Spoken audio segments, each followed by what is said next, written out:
Azər Mirzəyev.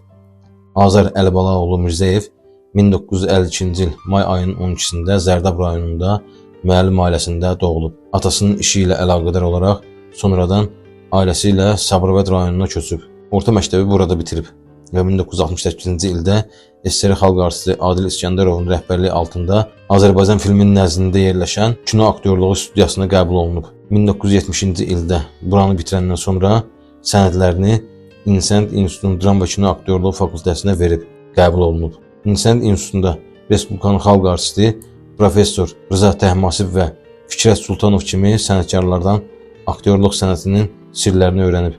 1974-cü ildə bu ali məktəbi bitirəndən sonra təyinatla Azərbaycan Dövlət Gənc Tamaşaçılar Teatrına göndərilib və 2006-cı ilə qədər bu teatrda fəaliyyət göstərib. Bir müddət Mədəniyyət Nazirliyində İncəsənət şöbəsinin müdiri müavini kimi işləyib. 2007-ci ildən ömrünün sonuna qədər Akademik Milli Dram Teatrında direktor müavini vəzifəsini tutub. Aktyor Azər Mirzəyev 19 iyul 2014-cü ildə Bakıda vəfat edib. Sabirabad rayonunda dəfn edilib. Allah rəhmət eləsin.